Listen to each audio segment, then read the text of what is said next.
Miyamoto Musashi foi um guerreiro japonês que viveu no fim do período Sengoku e no início do período Edo, um tempo marcado por batalhas entre clãs e pela transição para um governo central mais estável. Desde jovem, Musashi se destacou pela força física, pela coragem e pela busca constante por aperfeiçoamento. Com o passar dos anos, ele derrotou dezenas de oponentes renomados e ganhou fama em todo o Japão. Musashi também ficou conhecido por seus interesses por pintura, caligrafia e filosofia. Ele também escreveu um livro que mistura estratégia, observação da natureza e reflexões sobre como agir diante de desafios. Esse livro é estudado até hoje por praticantes de artes marciais e por pessoas ligadas à liderança. A trajetória de Musashi, marcada por viagens, lutas e estudos, o transformaram em uma figura histórica importante do Japão feudal. Seja bem-vindo ao canal Crônicas Brutais. Se inscreve aqui no canal e deixa um like, porque hoje vamos falar sobre a vida, os duelos, as técnicas de combate e os livros de Miyamoto Musashi, o samurai renegado que derrotou 60 inimigos. Ele nasceu por volta de 1584, quando o Japão lidava com conflitos internos, e morreu em 1645, na época do shogunato Tokugawa. A vida de Musashi acompanhou essa mudança, pois ele nasceu em uma geração que via duelos e campanhas militares, mas cresceu em um país que começava a restringir as guerras e a valorizar a disciplina, a arte e o estudo. Registros antigos indicam que ele travou seu primeiro duelo ainda adolescente, mostrando um estilo agressivo e pouco comum para a época. Em sua trajetória samurai, ele derrotou mais de 60 oponentes, onde muitos pertenciam a escolas tradicionais de espada, o que trouxe muita notoriedade na época, e fez com que seu nome fosse citado em registros oficiais, cartas e relatos de pessoas que admiravam ou temiam sua habilidade. Musashi foi um Ronin, termo usado no Japão feudal para indicar um samurai sem mestre.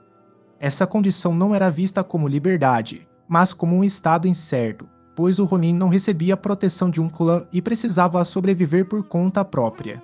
No caso de Musashi, essa situação abriu caminho para uma vida de viagens e desafios constantes. Em vez de servir a um único governante, ele percorreu cidades, campos e fortalezas em busca de aprendizado e confronto com outros lutadores. Durante esse período, Musashi encontrou o ambiente ideal para aprimorar sua técnica. Como Ronin, ele podia aceitar duelos, ensinar temporariamente em certos lugares, participar de tarefas militares ou observar diferentes estilos de combate. Muitos de seus duelos mais conhecidos ocorreram justamente nesse tempo. Cada vitória reforçava sua reputação, o que atraía novos adversários e o colocava no centro de rivalidades entre grupos de guerreiros. A vida de um Ronin exigia disciplina porque não haviam recursos fixos. Musashi usava hospedarias simples, comia o que encontrava e permanecia sempre atento a perigos na estrada. Mesmo assim, esse caminho lhe deu uma visão ampla do país e da vida na época. Ele teve contato com monges, artistas, comerciantes e pessoas que viviam longe das guerras. Essa mistura de experiências ajudou a formar seu pensamento sobre luta, estratégia e comportamento diante de situações difíceis. Ao longo de décadas como Ronin, Musashi desenvolveu uma postura independente baseada em observação e prática. Em vez de seguir regras rígidas de uma escola, ele testava tudo na experiência direta, adaptando seus movimentos a cada oponente. Esse modo de viver marcou sua identidade e deixou exemplos que influenciaram gerações posteriores de praticantes de artes marciais. Entre os cerca de 60 duelos de Musashi, apenas alguns possuem registros confiáveis, baseados em relatos contemporâneos ou em documentos e relatos posteriores de discípulos. O primeiro duelo conhecido aconteceu quando Musashi tinha cerca de 13 anos, contra Rima de uma escola de samurais local. Nesse confronto, Musashi já demonstrou uma técnica agressiva e direta, usando velocidade e precisão em vez de força, vencendo um oponente mais experiente e ganhando atenção em sua região natal. Outro episódio marcante ocorreu contra o clã Yoshioka, na região de Kyoto. Musashi desafiou membros da família em 3 confrontos consecutivos, todos com registros detalhados. O primeiro aconteceu contra Kojiro, um lutador jovem e habilidoso. Musashi venceu usando táticas de surpresa, mantendo distância e explorando a impaciência do rival. Nos confrontos seguintes, Musashi derrotou tanto Kojiro quanto outros membros da escola, consolidando sua reputação de invencível. Esses duelos mostram que ele não dependia apenas da técnica física, mas de observação psicológica e antecipação de movimentos. O duelo mais famoso foi contra Sasaki Kojiro, conhecido como o Demônio da Espada Longa, realizado em 1612 na ilha de Ganryu. Kojiro era renomado pelo uso de golpes longos e precisos. Musashi chegou atrasado, usando o tempo a seu favor para desestabilizar o adversário.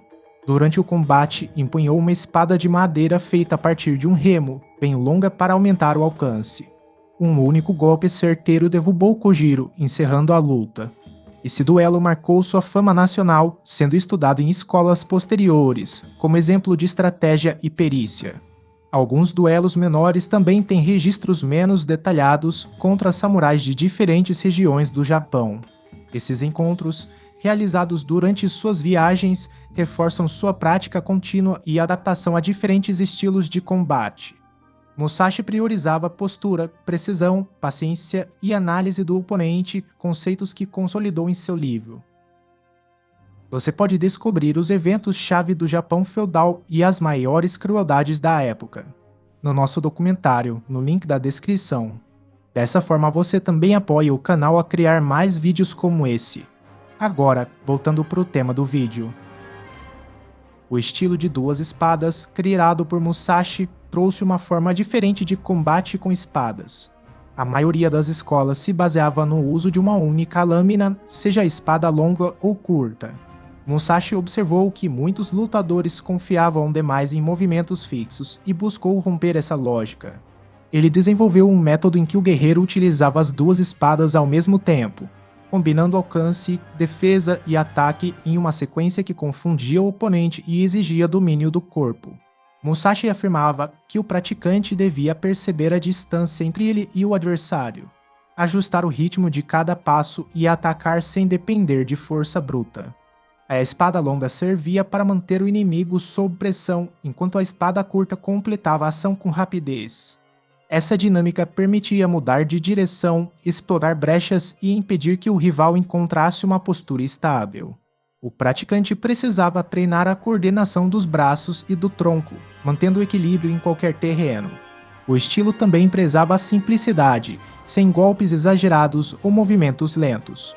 Ele defendia gestos diretos, que aproveitassem o instante certo, e enfatizava que a mente devia permanecer calma mesmo em momentos de risco, e que o lutador deveria perceber a intenção do oponente antes que ele concluísse a ação. Essa compreensão do momento certo era vista como parte central da técnica.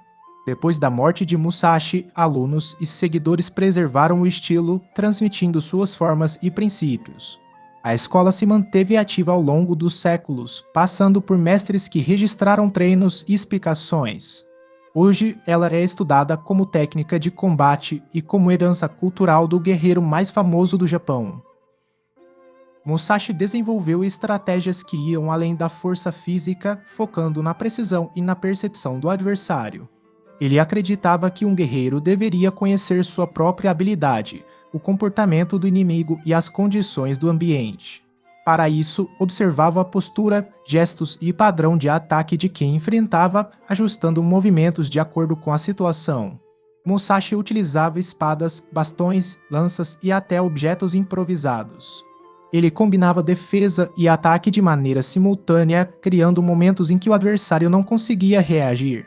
Alterava o ritmo em duelos, surpreendia com movimentos inesperados e explorava falhas na guarda do oponente. Ele buscava controlar o espaço, antecipar passos e evitar confrontos diretos quando a situação era desfavorável. A mente calma permitia analisar cada instante e escolhendo o momento ideal para golpear ou recuar. Essa visão estratégica é evidente em duelos históricos, como os confrontos contra os irmãos Yoshioka e Sasaki Kojiro, nos quais a improvisação e o aproveitamento do ambiente foram decisivos. Suas táticas também incluíam o estudo psicológico do inimigo. Ele entendia que criar tensão, alterar expectativas ou demonstrar confiança podia influenciar o adversário. Cada detalhe era calculado, transformando a luta em um jogo de percepção e disciplina, onde a vitória dependia da combinação de técnica, inteligência e observação constante. Nos últimos anos de vida, Musashi escreveu textos que consolidaram seu pensamento estratégico. O Livro dos Cinco Anéis organiza sua visão em 5 áreas: terra, água, fogo, vento e vazio. Cada anel trata de aspectos da luta, planejamento, percepção do adversário e desenvolvimento da mente, mostrando que o combate não depende apenas da força, mas da adaptação e do estudo constante. O livro enfatiza conceitos como flexibilidade, rapidez e observação. Analisar o ambiente, perceber padrões e agir no momento certo, com precisão e compreensão e não com agressividade cega. Ele também descreveu técnicas, posturas e princípios que orientam o guerreiro a agir com eficiência e segurança. Musashi também escreveu O Caminho da Solidão, um conjunto de 21 preceitos para a vida baseado na disciplina e na independência. O texto aborda ética, gestão das emoções e autoconsciência, refletindo a experiência de um guerreiro que viveu sem mestre fixo. Juntos, os 2 livros mostram que Musashi via o combate como extensão da mente e da percepção. Estratégia, disciplina e observação contínua eram mais importantes que força bruta e cada ação devia ser pensada com clareza e objetivo. Seu legado literário continua a ser estudado depois de séculos, no Japão e no mundo. Miyamoto Musashi deixou um legado que ultrapassou o campo de batalha. Sua vida como samurai independente, ronin e estrategista consolidou a imagem de um guerreiro completo, combinando força física e raciocínio. Os duelos e os confrontos históricos com Sasaki e os irmãos Yoshioka demonstram habilidade técnica, criatividade, adaptação e controle emocional. Musashi também expandiu o entendimento de combate ao estudar táticas, armas e psicologia do adversário, mostrando que vencer envolve planejamento e análise e não apenas força bruta. Seus livros preservam seu pensamento estratégico, tornando sua obra relevante para a guerra, liderança e vida pessoal. O legado de Musashi influencia até hoje lutadores, líderes e estudiosos, sendo considerado exemplo de disciplina, coragem e busca pelo aperfeiçoamento. Ele integrou artes, filosofia e estratégia em um único caminho, virando referência de equilíbrio entre mente e corpo, inspirando gerações a combinar habilidade, inteligência e disciplina para enfrentar desafios. Obrigado por assistir até o final. Você pode ver como a vida no Japão feudal era difícil para as pessoas normais e para os samurais, no nosso documentário no link da descrição. Agora fique com esse vídeo sobre a grande falha da muralha da China.